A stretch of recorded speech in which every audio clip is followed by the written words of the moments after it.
सरकार कुछ इस बात पर सोच सकती है कि जो ट्रॉमा सेंटर्स हैं उनके साथ, जैसे डॉक्टर साहब ने कहा आई के लिए ये मैसेज हम कन्वे करें, ऐसे ही रीनल ट्रांसप्लांटेशन, लीवर या जो पोटेंशियल ऑर्गन निकाले जा सकते हैं उसकी फैसिलिटी, एक थिएटर और ये एक काउंसलिंग रूम या एक काउंसलिंग फैसिलिटी अवेलेबल रहे, ताकि जो टाइम बचा हुआ है पेशेंट की डेथ से पहले वो ये सारा टाइम, मतलब I mean trauma centres must harvest the organ. Must harvest the organ. They must be trained in harvesting the organ, and harvesting of the various organs must be an integral component of all trauma centers. और इसके साथ आपके through, media में के through एक बात और मैं शुरू करना चाहूंगा कि कभी ना कभी सरकार को ये लाभ लाना पड़ेगा कि जब हम पोस्टमार्टम के टाइम मरीज का बिस्तर निकाल के टेस्टिंग के लिए भेज सकते हैं, उसके लिए परमिशन की जरूरत नहीं, तो जो काम के ऑर्गन्स है, काम की आईज है, उनको हम टाइम पे निकाल के क्यों नहीं उसको दे सकते? अगर कानून हमें ऑथराइज कर दे कि इसके काम के ऑर्गन हम निकाल सकते हैं, हमें कोई लीगल एक्शन नहीं होगा, तो ऑर्गन इंडिया में बहुत हो सकते हैं।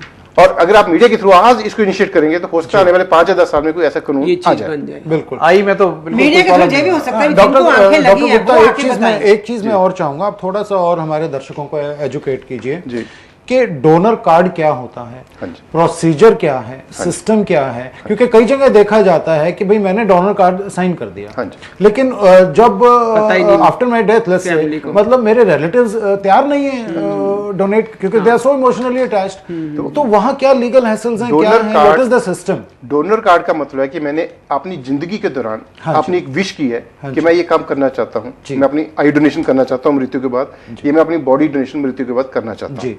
उसमें एक फॉर्म मैंने खुद साइन करना है और उसके ऊपर 2 विटनेस चाहिए, जिसमें एक विटनेस मेरा फर्स्ट रिलेटिव की होनी चाहिए, मेरी स्पाउस की होगी या बच्चों की होगी, क्योंकि उन्होंने ही मेरी इच्छा पूरी करनी है, ब्लड रिलेशन होना। अगर मैंने आज डोनर कार्ड भर के डॉक्टर साहब के पीजीएमएस को दे दिया तो कल को इनको नहीं पता कि मैं कहाँ मरूंगा, कहाँ उसकी जरूरत पड़ेगी, ना ही वो कार्ड लेके मेरे पास पहुंचेंगे। तो कार्ड किसके पास रहता है? पेशेंट के पास ही रहेगा, लेकिन मेरा फर्स्ट रिलेटिव ही उस इच्छा को पूरी कर सकता है। ठीक है।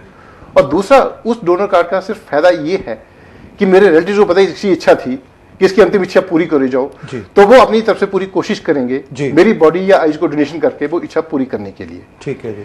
लेकिन अगर मेरी इच्छा थी, मेरी स्पाउस कहती है कि मैंने इसकी डोनेशन नहीं होने देनी, तो कल को जितनी मर्जी मेडिकल टीम मेरा डोनर फॉर्म लेकर भी अगर वो आ जाए, जब तक मेरी बॉडी का जो लीगल हेयर है वो उसको अलाउ नहीं करता, तो इज इट राइट? तो वो मेरी कंसेंट वैलिड नहीं। मेरा इसमें सिर्फ ये कहना है कि जिस इंसान की डेथ होती है वो दिल से चाहता है, मन से चाहता है कि मेरी बॉडी के जो ऑर्गन्स काम आ सकते हैं वो किसी के शरीर में काम आ जाए, लेकिन अगर उसकी स्पाउस नहीं चाहती ऐसे बहुत, तो this is I think wrong, this is wrong. वो एक ना कहीं एक और अड़चन ही पैदा की जा रही है। अगर वो इंसान कन्विंस्ड है कि मैं अच्छा काम कर रहा हूँ, मेरे ऑर्गन्स को बर्न करना टोटल वेस्ट है, तो I think you should be allowed to do. ऐसा रेयर होता है वैसे। डोनेशन का मतलब वो फैमिली ही पूरी कन्विंस होनी चाहिए, तभी उसकी प्रैक्टिकल नहीं, ये भी होता है। अगर मैंने कहा अभी मेरी जो इच्छा है जो पूरी की जाए मरने के बाद, तो ये भी भ्रांति है हिंदुस्तान में। नहीं, उसकी जो आखिरी इच्छा थी नहीं वो भटकता रहेगा, उसकी जो इच्छा पूरी करो। ये यंग लड़के मुझे बताते हैं, कन्विंस करें अपने परिवार को, नहीं मेरी जो इच्छा है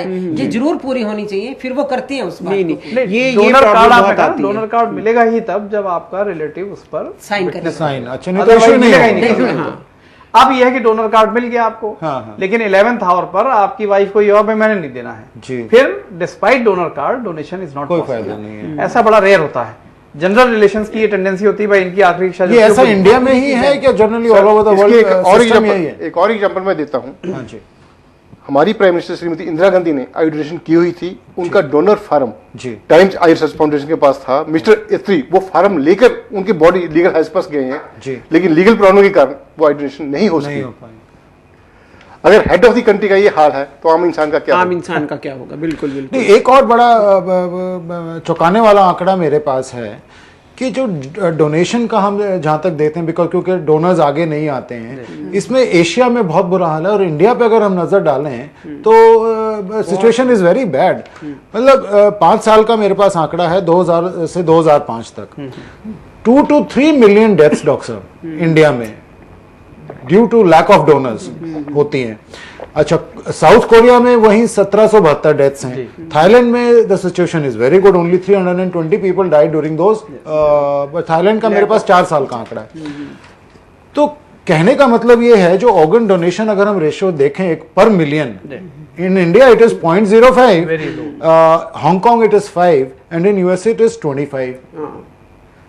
सो इंडिया जैसा कंट्री जो इतना पॉपुलेटेड कंट्री है, जहां पे इतनी ज्यादा डेथ्स होती हैं, पॉवर्टी होती है, यहाँ पे डोनेशन कहीं ना कहीं देखा जाए तो और ज्यादा चाहिए.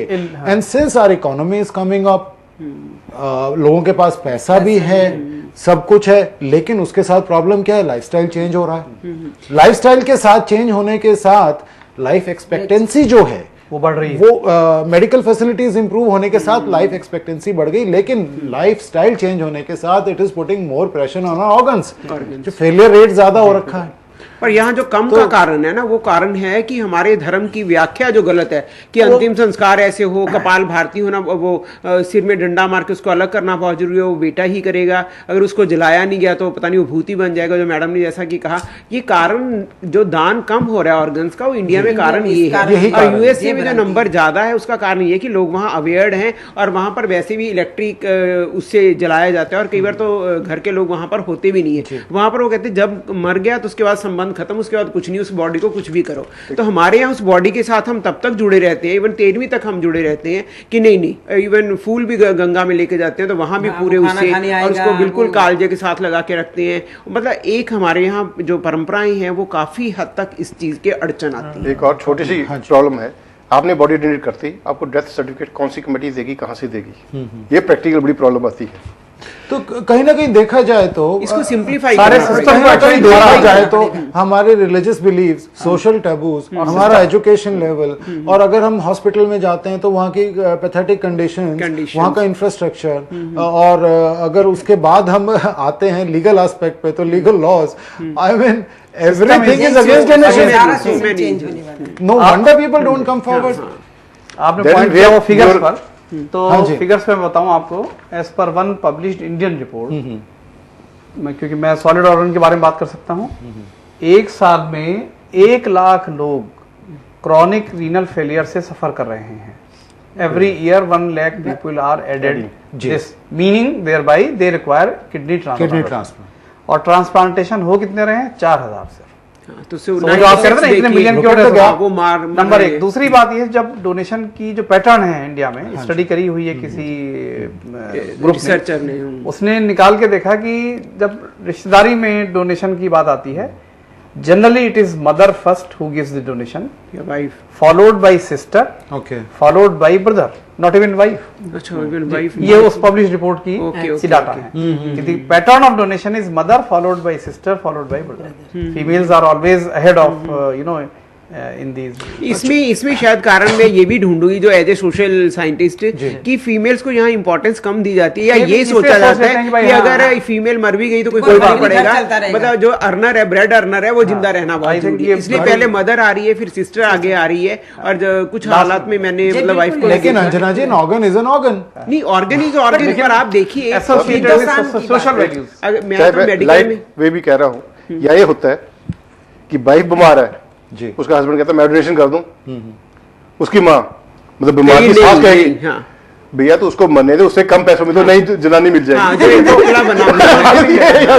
और ये मैंने बहुत बार हॉस्पिटल में देखा है. मैं ब्लड डोनेशन के लिए काफी जाती रही हूँ, मेरा ओ पॉजिटिव है, अब भी किसी को जरूरत होती है तो मैं देती हूँ. तो वहां पर मैंने खुद कई बार देखा. अभी कल परसों एक एक्सीडेंट हो गया था, तो मेरा बेटा भी उसमें गया हुआ था, तो उसकी मदर तैयार नहीं थी कि उसके दूसरे बेटे ब्लड डोनेट करे, कि नहीं इस छोरी के लिए क्या दान करना है, देखा जाएगा, बच जाएगी, हॉस्पिटल से मिल जाए. लेकिन लड़का अगर एक्सीडेंटल केस में आता है, फटाफट 10 जेंट्स आके खड़े हो जाते हैं देने के लिए. जेंडर बायस इतना, जेंडर बायस है ब्लड डोनेशन के बारे में भी मतलब ये है कि जैसा डॉक्टर साहब ने कहा कि ब्लड लेना आज से 20 साल पहले बहुत मुश्किल था, अब मुश्किल नहीं है. मैं हाँ, अब तो the same situation is with the organ donation.